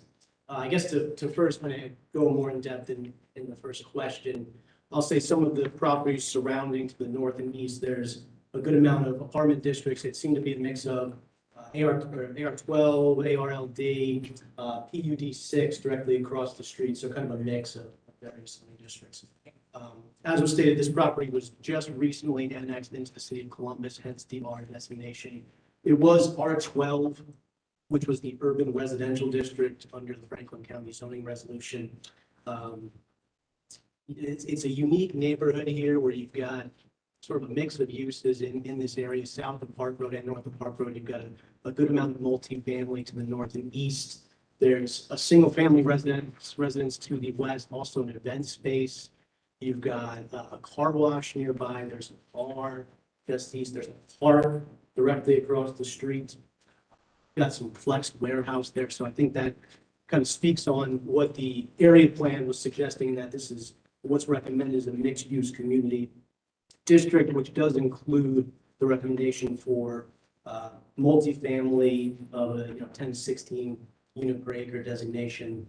What the owner is proposing to do is a 1-story, 8-unit building. This would be 20 feet in height. My understanding is in this area, a few years ago, there was a proposal for like a 3-story building that had some neighborhood opposition, hence why they wanted to start here with a 1-story building, 20 feet in height.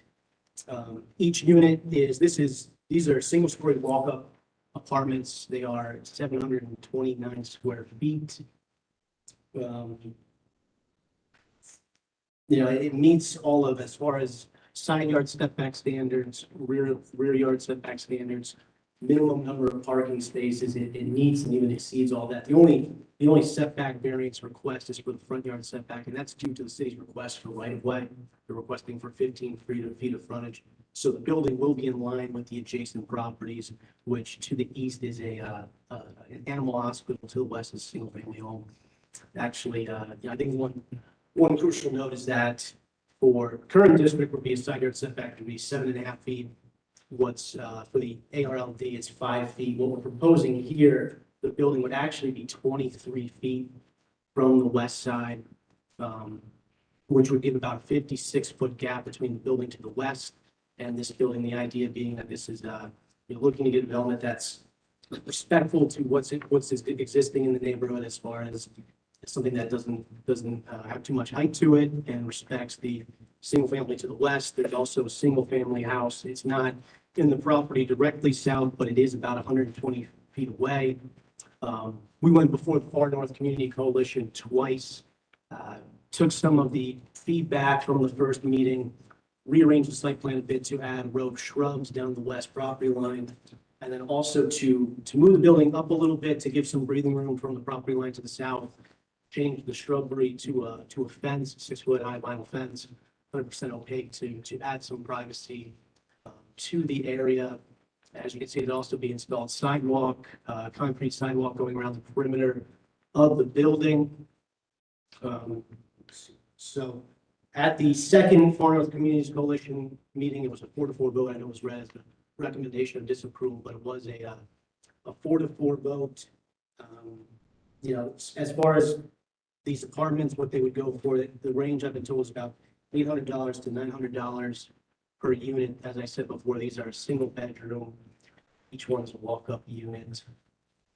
Yeah, I think this speaks to, I read Mayor Ginter's op-ed about a month ago, and I think this speaks to that as far as an infill development that's respectful for the area, but adds some density for desperately needed housing.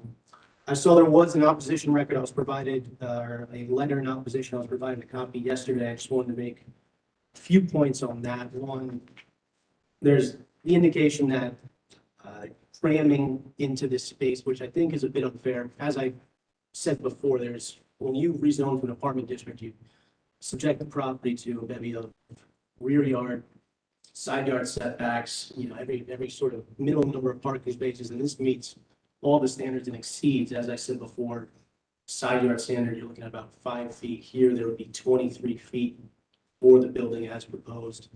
I think it's respectful to the development that it has the required number of parking spaces, it provides screening. So I think that's just unfair to say. If there was more variances requested, I would understand, but here it meets lot coverage standards and pretty much every apartment type of standard. Some notes about problems with garbage removal, fire truck access, traffic in general. And as I said, this property was recently annexed, so it undergoes a review of things like garbage truck, refuse, access, things like that. There was no issues with the annexation. Also, we've started the site compliance review process. I've not heard any issues. As Daniel said, no traffic concerns. It's a small development. It's 8 units. So with that, we're requesting your recommendation of approval and happy to take any questions. Questions, anyone? Okay, we have no questions. We have nothing to add to the application, so I believe we should call for the. Yes, sir. Looking at the site plan, I know you mentioned something about dumpster. What is it? What is dumpster on that site plan? There's no dumpster. There's no dumpster. How do they discharge their garbage? I assume it's going to be basically everyone has their own unit, and it would go around where south of the parking lot or next to the parking lot. You okay with that? Well, it's one of those reviews like the fire department and the train. Yeah, I mean, but again, this rezoning does not have a site plan that we are considering tonight. This is for reference only. So this might not actually happen. This might happen. As far as trash is concerned, I'm not aware of any opposition from the city. Tim, representing Department of Public Service, we did have a comment on the council variance application, that the current proposal would not meet the standards for city refuse service. So if there is a, private refuse plan that something might be able to work out, that could be supported, but as proposed right now, city would not serve. So That is the goal, to do private. Okay. Anyone else, questions, comments? Okay, call the roll. Marty Anderson, I wish the Farm North Commission folks were here, but with their absence, I'll vote yes. Maria Conroy, Yes. Amanda Golden, Yes. John Ingwerson, Yes. Ken Moquett, Yes. and Chair Fitzpatrick. Yes, you're approved. Thank you. I got the next one too, so I'm staying here. Okay, busy night. All right, case number 6.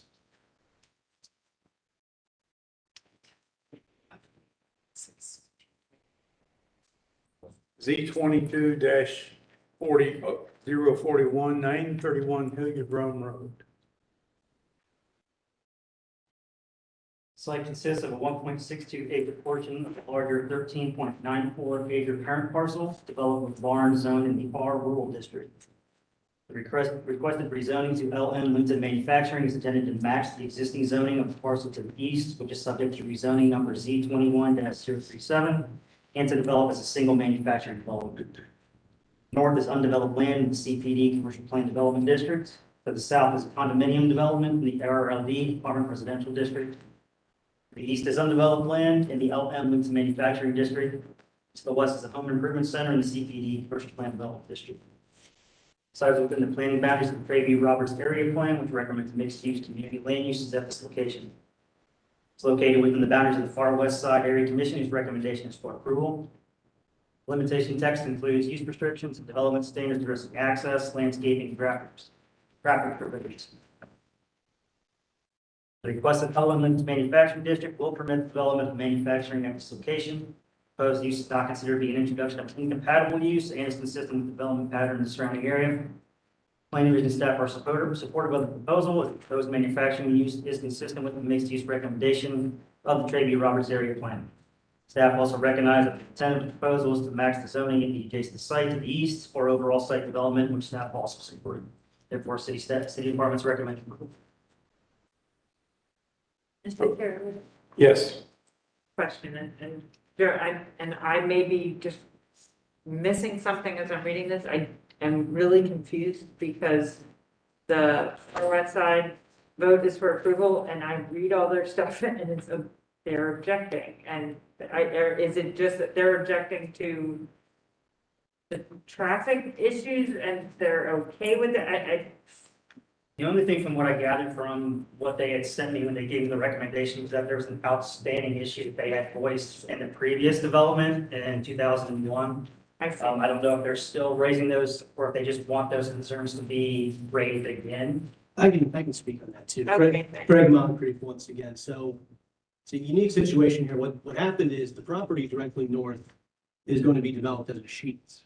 And as part of that approval, the city realigned Hilliard Rome Road East, which is the road that is going north to south. So you can see the little sliver to the west or north of the site. That's going to be the new Hilliard Rome Road East. So that's kind of what created the situation where we represent the property owners to the east there who recently rezoned the property for distribution center type development. And with losing essentially 500 feet of frontage, they decided to go out and buy this kind of residual triangle here next to the new Hilliard Rome Road East. The area commission's objections are to the current right-of-way. They're worried about, there's supposed to be a Galloway Road extension that they believe is going to happen in the area or should happen. So their comments are in regards to the potential sale down the line of the current Hilliard Rome Road East, which will no longer be used once the new road is built. So that's what their objection is to the right-of-way sales, the right-of-way vacation.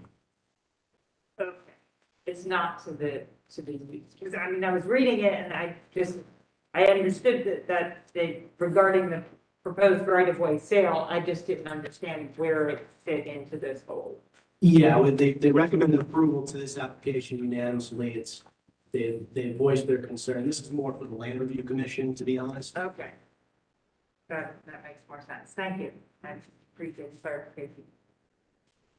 What is going on this teardrop piece of property?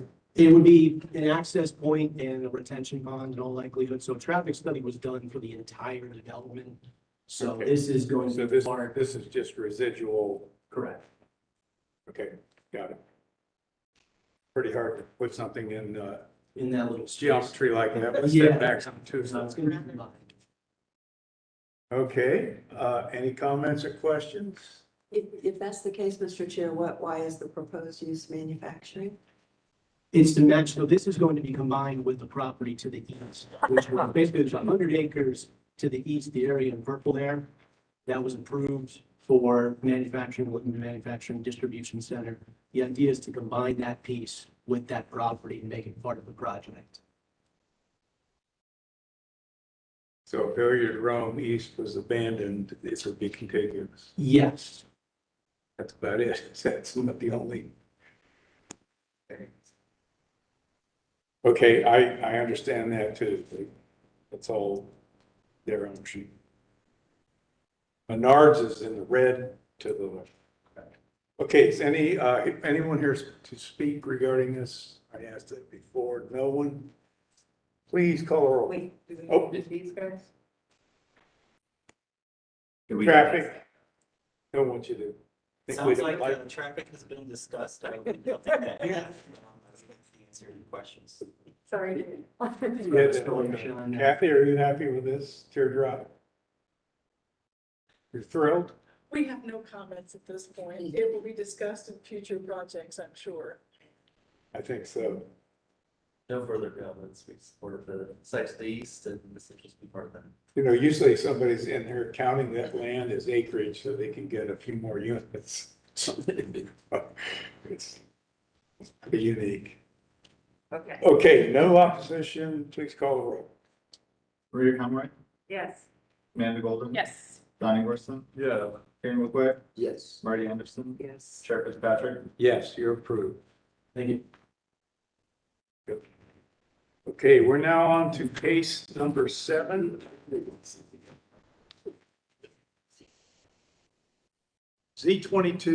Z22-044, 885 Stelzer Road. Site consists of a single 13.49 acre parcel undeveloped in C4 commercial district. The requested rezoning to N2 manufacturing district will permit logistic distribution and manufacturing uses at this location. To the north is industrial warehouse use in the M2 manufacturing district. To the south and west is a manufactured home park in the R1 residential district. To the east is a parking facility and undeveloped land in the M manufacturing district.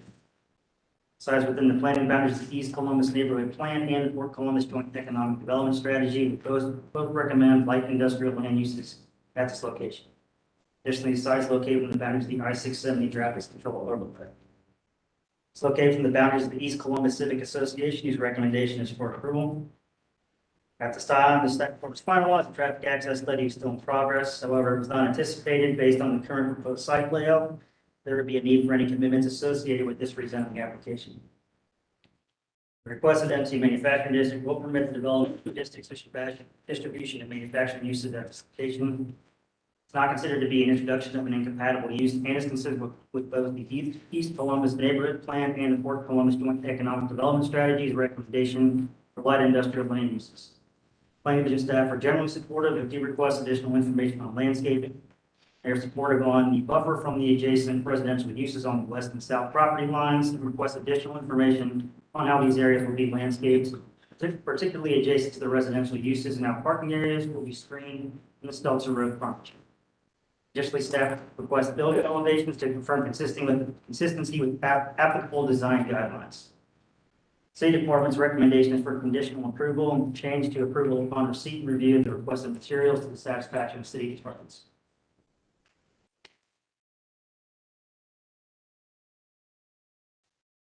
Okay, Questions, anybody? Comments? Yeah, looking here. Don't believe they were planning on attending. Well, that was. Oh, it's good. We'll be able to really pepper him with questions. Let's see if we can take this to conclusion. If not, we'll have to table. Traffic issues? It's noted in the staff report, traffic access study is in progress, still not anticipated that there need to be any commitments associated with this rezoning application. Okay. Kathy? We did request some additional information to determine how some of the protection of the landscaping might be there, because it's pretty heavily treed. And to verify, because with some of the plans, it's kind of hard to tell if and where there are some existing wetland areas or natural areas that may have to be considered underneath their design. And you got no response? We don't have a final piece of information, but I know that I'm going to defer to my planning colleague over there, because I think they also stepped in on some questions about some of the landscaping. Chris? Yeah, we were still waiting on a landscaping plan. Street trees along. I don't think we have any choice but to table this until another time. There's nobody here to have a dialogue with. Yeah. So, I guess I'll call the roll for a table. we're tabling, yes. Johnny Wilson.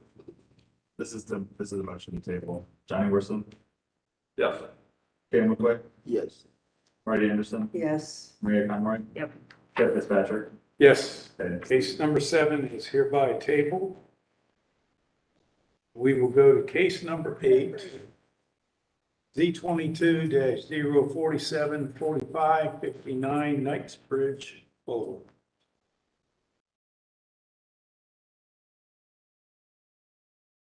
In your supplemental packet, there is a new site plan addressing traffic comments regarding the existing access, as well as the Northwest Civic Association, whose recommendation had not been received at the time, is now recommended for approval with conditions. The 5.21 acre site consists of one parcel developed in an indoor tennis facility and a portion of commercial buildings zoned in the CPD Commercial Plan Development District. Site was rezoned to the CPD district in 2001, number Z21-066, which permitted limited commercial uses and committed to a site plan. Requested rezoning to the CPD district is intended to create greater flexibility in redeveloping the site by removing the previous site plan and development text. The north is an apartment complex in the R12 apartment residential district. The south is a condominium development in the LC4 limited commercial district. To the east is a nursing home in the CPD Commercial Plan Development District and an apartment complex in the AR12 Apartment Residential District. To the west is condominium development in the RLD Apartment Residential District. Again, sites within the planning boundaries of the Northwest Plan, which recommends commercial community land uses at this location. Sites within the boundaries of the Northwest Civic Association, whose recommendation has now been received and is for conditional approval. Development text commits to a site plan, establishes permitted uses, and includes development standards addressing building important setbacks, height, access. Modifications to code standards include interior parking lot landscaping, lighting, minimum aisle width, building setbacks, and provide 0 parking spaces for spectator sports. The requested CPD Commercial Plan Development District will permit a recreation and sports facility at its location.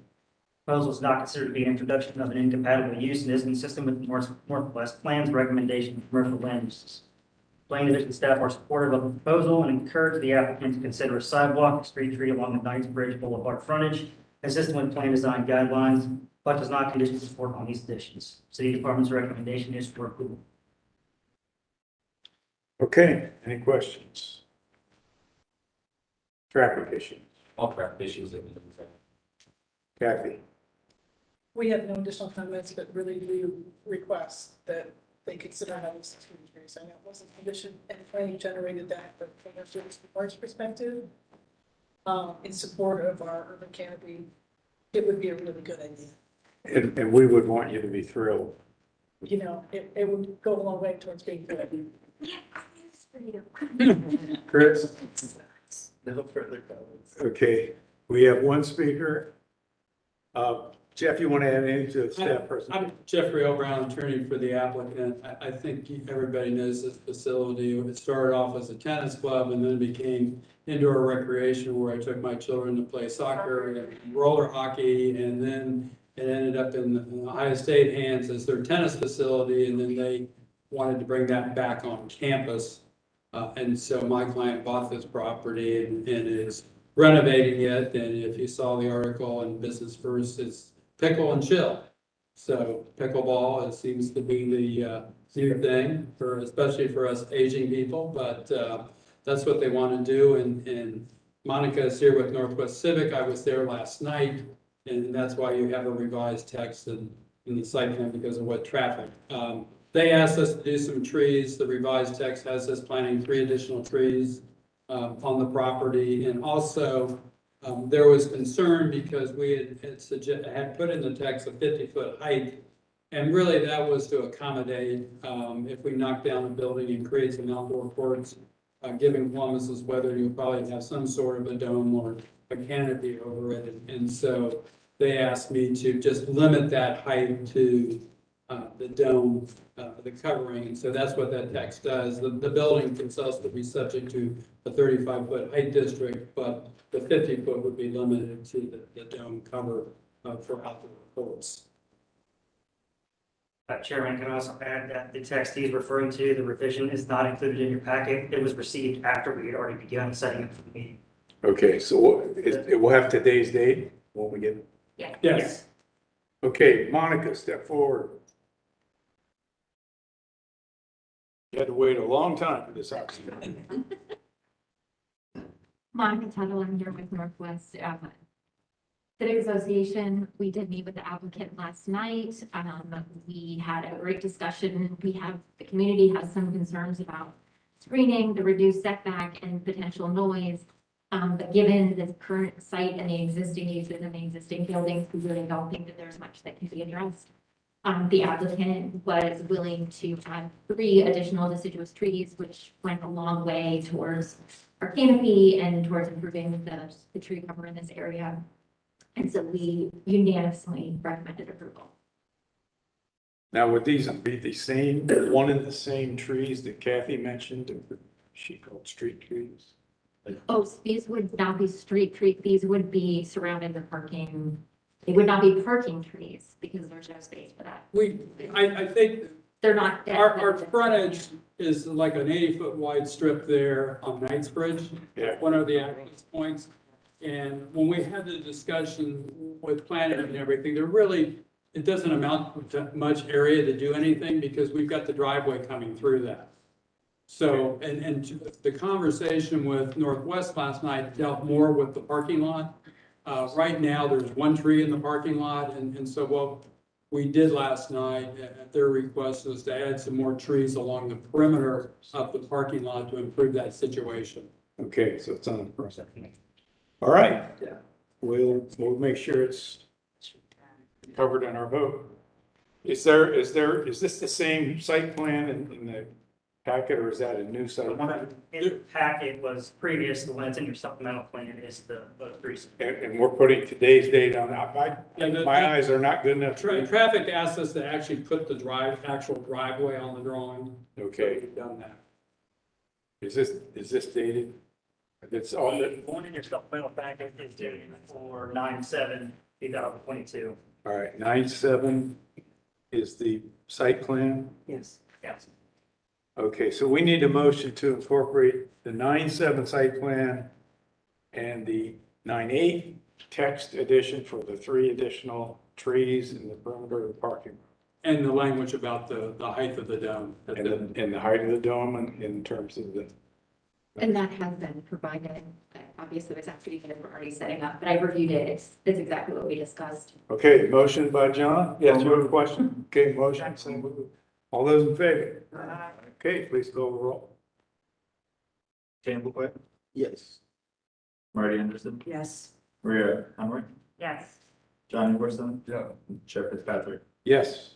You're Thank you approved. very much. Thank you so much. Good night.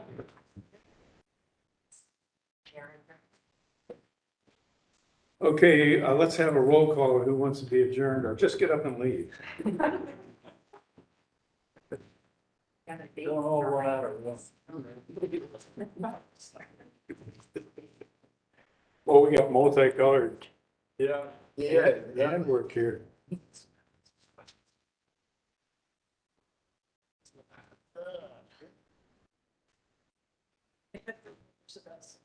Wow. Good. That